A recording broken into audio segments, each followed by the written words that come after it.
Farmers. Et aussi, vous pouvez l'avoir aussi jeune que 14 ans si votre parent... Hey friends! Aujourd'hui, je vais répondre à vos questions sur la conduite aux États-Unis parce que vous êtes très nombreux à me poser des questions sur le permis, etc. Surtout, il y a cette stéréotype fameux des 16 ans pour avoir le permis, ça fait rêver, des gens qui me parlaient de... Mais il y a vraiment des ados qui amènent leur voiture jusqu'au lycée, etc. Oui, ça c'est vrai, ça c'est absolument vrai. Moi, j'ai pas eu cette chance-là. Non, mes parents m'ont jamais acheté une voiture. Mais quand même, je voulais vous en parler dans tous les détails, sachant que pour chaque état, ça change légèrement. C'est légèrement différent pour les spécifiques derrière les lois, mais en global, c'est très pareil de n'importe où on est. On va démarrer tout de suite. Aux États-Unis, à 15 ans et demi, on peut passer l'équivalent du code. Donc ça, c'est un test qui n'est pas à l'écrit, c'est plutôt sur l'ordinateur. Vous cliquez sur les bonnes réponses, c'est des choix multiples, c'est pas très dur, c'est pas comme en France où on essaie de vous piéger, etc. Si vous avez lu le guide, le livre qui est donné gratuitement dans les bibliothèques pour passer le code, vous pouvez passer le code. C'est pas très compliqué du tout. Mais non, aux États-Unis, c'est hyper facile d'avoir cette première étape. C'est assez basique. Vous lisez des règles, vous mémorisez des règles, les lois et vous pouvez y arriver. Pour faire ça, on va dans un bâtiment du gouvernement qui s'appelle le DMV. Tout le monde déteste ce bâtiment. Il y a plein de blagues sur ce bâtiment. Department of Motor Vehicles. Dire n'importe quoi. Department of Motor Vehicles. Et tout le monde le déteste. Vous faites les longues queues, etc. C'est on n'aime pas ça. Mais vous allez mettre votre petite casque, vous allez être devant l'ordinateur, vous cliquez, et à la fin, ça va vous dire si vous avez eu assez de réponses correctes pour avoir le permis. Je pense qu'il faut quasiment rien rater, il faut pas rater grand-chose. En faisant une petite recherche Google, je me suis rendu compte que j'ai dit une bêtise ici. En fait, vous payez 25$ une fois et ça couvre tous les examens pour le code et aussi pour le permis même. Mais par contre, si jamais vous échouez le code, vous pouvez réessayer aussitôt que le lendemain, mais il faut repayer 10$. Payer pour votre permis qui n'est pas exactement le même qu'un permis en France. Aux États-Unis, on a le permis qui ne permet pas de conduire n'importe où, n'importe comment.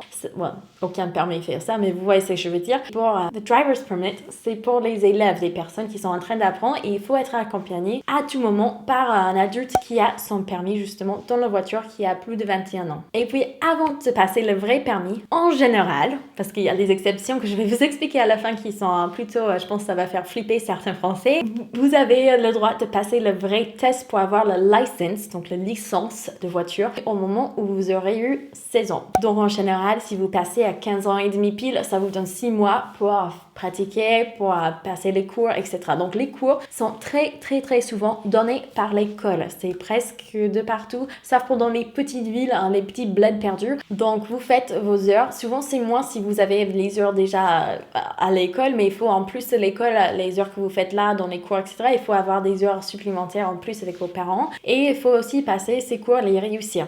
Après, une fois que vous avez ça, tous les papiers sont signés, etc. Vos parents sont d'accord que oui, vous avez fait bien tout ça.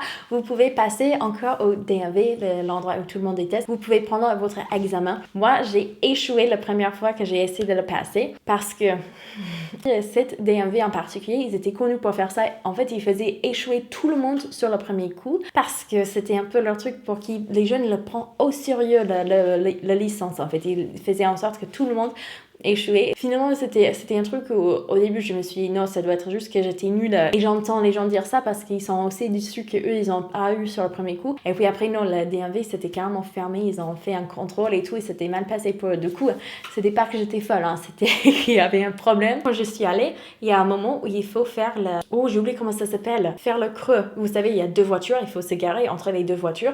Je suis allée pour le faire et j'ai raté un peu, j'étais trop loin de le côté. Et le gars m'a dit non mais il faut reculer encore un peu.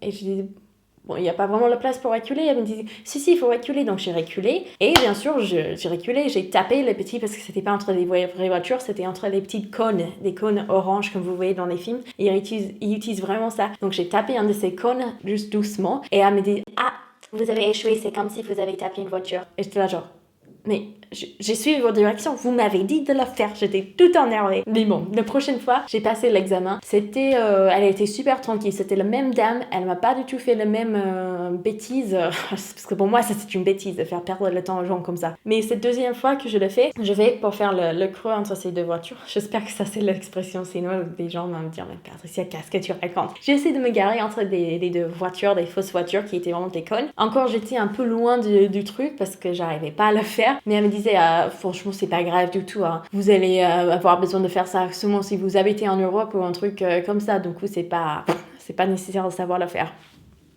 Je sais. Moi, je savais pas à l'époque. Hein. J'ai rigolé avec elle, on a rigolé tous les deux. Elle disait, il faut qu'on fasse passer tout le monde par là, mais on s'en fiche en réalité parce que personne se gare comme ça. I know.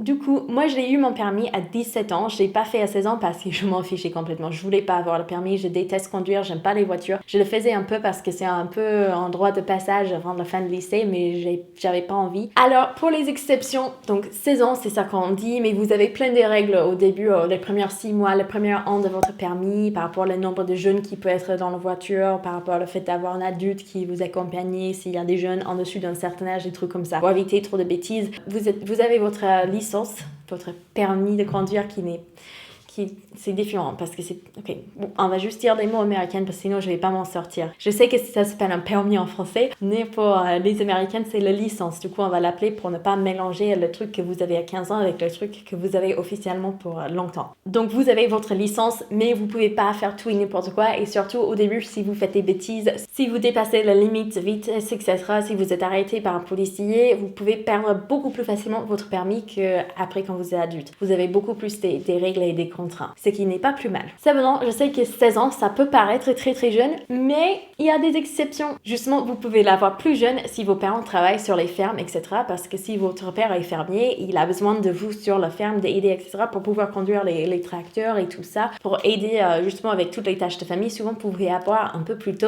L'âge dépend sur l'état. Et aussi, vous pouvez l'avoir aussi jeune que 14 ans si votre parent a un handicap. Par exemple, ma mère a une copine qui est complètement aveugle et sa fille, elle a pu avoir le permis à 14 ans parce qu'ils habitaient dans une ville où il n'y avait pas de transport en commun. Sa mère était vraiment bloquée, c'était une mère célibataire avec sa fille et du coup la fille elle a pu passer les cours plus tôt à l'école, elle a pu passer l'examen plus tôt et avoir son permis à 14 ans pour pouvoir justement aider sa mère parce que sinon elle s'en sortait pas, c'était vraiment la galère. Et il y en a plusieurs petites exceptions comme ça, c'est vraiment exceptionnel, il faut que l'accord soit donné par plein de personnes avant que vous allez voir le permis à 14 ans, mais ça reste possible dans certains cas. Et justement je voulais vous demander, est-ce qu'en France c'est possible d'avoir dans certains cas le permis plus tôt, par exemple si vos parents ils sont les agriculteurs, I know the word, farmers, s'ils sont des fermiers, etc. Est-ce que vous pouvez avoir le permis plus tôt? Si votre parent est handicapé, est-ce que vous pouvez l'avoir plus tôt pour aider le fermier, etc. Je serais bien curieuse de savoir. Ah oui, vite fait, avant que j'oublie aussi, on m'a demandé par rapport aux lois. Les lois sont très très similaires. Je pense que vous pouvez chercher sur Google si jamais vous allez là-bas ou si justement vous êtes aux États-Unis, vous allez venir en France, etc.